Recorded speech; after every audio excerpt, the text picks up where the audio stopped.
बड'लेटेस्ट आपडेटआव बयखौबो बरायबाय। दिनैनि रादाबखौ फरायदों आं प्रमद खाख्लारि। गिबि निउज आपडेट दङ। ड्राग्स फालांगिरिखौ हमनो थांनाय पुलिसनि खसाब बिसिनानै बन्दी खालामो। ड्राग्स फालांगिरिनि बेरेखा पुलिसा सानफ्रोमबो नायबिजिरगासिनो दं। सानफ्रोमबो समाज फोजोबस्रांग्रा ड्राग्स गान्जा आरिनि फालांगिरिफोरखौ हमगासिनो पुलिसा। बेनि गेजेरावनो ससियेल मिडियायाव भाइराल जादों मोनसे भिडिअ, जेराव सासे पुलिसखौ माखासे दुथांफोरा गाग्लोबनाय नुनो मोननाय जादों। ड्राग्स फालांगिरि हमनो थांनायावनो पुलिसनि सायाव बेफोरबादियै ड्राग्स फालांगिरिफोरा गाग्लोबो। बे जाथाया जादों ग्रेटार नयडायाव। पुलिसनि मोनसे दोलोनि सायाव गाग्लोबो ड्राग्स फालांगिरिफोरनि मोनसे हानजाया। बेनि गेजेरावनो सासे पुलिस बिबानगिरिखौ हमनानै लाखियो फालांगिरिफोरनि दोलोआ। पुलिस बिबानगिरिनि खसाब बिसिनानै होनायजों लोगोसे बुग्लिनानै बन्दी खालामनानै भिडिअबो रेकर्ड खालामो आरो बे भिडिअखौ ससियेल मिडियायाव हगारनानै होयो। बे भिडिअआ भाइराल जानायनि उनाव पुलिसनि मोनसे गिदिर हानजाया जाथाय जायगा फारसे रावना होयो आरो पुलिस बिबानगिरिखौ बोखाङो आरो लोगोसे साथाम दायनिगिरिफोरखौ हमो। नैथियाव दङ। गिबि मन्थ्रि डक्टर हिमन्त बिश्व शर्माया बुंदों, आसामाव कर'ना भाइरासनि गाग्लोबनाया रुइलाङोब्ला 7 जुननिफ्राय आनलक फोसावगोन।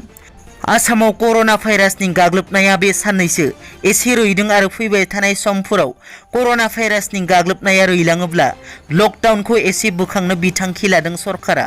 कर'ना भाइरासनि गाग्लोबनाया आसामाव बे साननैसोनि गेजेराव रुइलांबावोब्ला फैगौ 7 जुननिफ्राय लकडाउनखौ एसे रेहाय होनाय जागोन। बे बाथ्राखौ आसामनि गिबि मन्थ्रि डक्टर हिमन्त बिश्व शर्मा बिथाङा मैया दिल्लीनि आसाम भवनाव खौरांगिरिनि सिगाङाव बुंथिदों। थामथियाव दङ। गिबि मन्थ्रि डक्टर हिमन्त बिश्व शर्माया बुंदों, कार्बि गोजोन गोरोबथाया फैगौ हप्तायाव जानो हासिगौ। मैया गोदान दिल्लीयाव जानाय मोनसे खौरांगिरि मेलाव आसामनि गिबि मन्थ्रि डक्टर हिमन्त बिश्व शर्मा बिथाङा फोरमायो दि कार्बि गोजोन गोरोबथाया फैगौ हप्तायाव जानो हासिगौ होननानै। गिबि मन्थ्रि बिथाङा खौरांगिरि मेलाव फोरमायो दि बिनि सायाव जौसिन बिबानगिरिफोरजों सावरायबाय थानाय जादों होननानै। कार्बि गोजोन गोरोबथाखौ फैगौ हप्तानि जायखिजाया सानाव जासिगोन होनना। बेजों लोगोसे आसाम नागालेण्ड बर्डारखौ लानानै सोलिबाय थानाय एना एनिनि सायाव गिबि मन्थ्रि बिथाङा फोरमायो दि नागालेण्डनि गिबि मन्थ्रि निफिरिय'आ बिथांनिसिम लाइजाम लिरदों होनना। बेराफारसे आलफाजों गोजोन गोरोबथानि बागै सावरायलायनाय जागोन होननानैबो बुंथियो बिथाङा।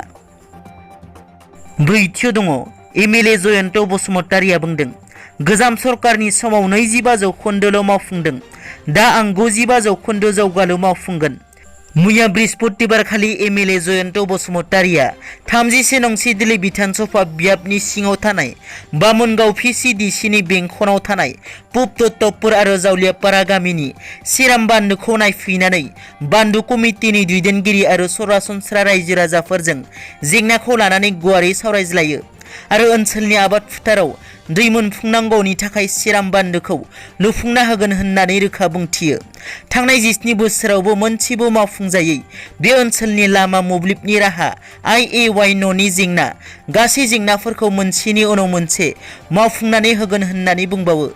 लोगोसे थांनाय 17 बोसोराव जेरैबायदि रायजो राजाफोरनि साफ्रोमबो गोनांथार बिथांखिफोरखौ सरकारा 25 जौखोन्दोल' मावफुंना होदों, नाथाय आं 55 जौखोन्दो जौगालु बिथांखिफोरखौ मावफुंनायाव जाफुंसारगोन होननानै एमएलए जयन्त बसुमतारीया बुंथियो। बाथियाव दङ। CBSEआ 12थि थाखोनि आनजादखौ फोसावनायनि उनावसो बिथांखि लागोन HSनि जोबथा आनजादखौ। आसाम हायार सेकेन्डारि इडुकेसन काउन्सिलआ CBSEनि 12थि थाखोनि आनजादखौ खुंनो फोसावना होनायनि उनावसो आसाम हायार सेकेन्डारिनि जोबथा आनजादखौ खुंफुंनायनि बिथांखिखौ लागोन। आसामनि गिबि मन्थ्रि डक्टर हिमन्त बिश्व शर्मा बिथाङा मैया फरायसाफोरनि इयुनखौ लानानै CBSEनि आनजादनि सायाव थांखिनि सायाव सावरायनाय जादों। दिनैनि रादाबा एसेनोसै। नोंथांमोना जुदि आंनि चेनेलखौ दासिमबो साबस्क्राइब खालामाखै, अन्नानै साबस्क्राइब खालाम। गोजोन्थों।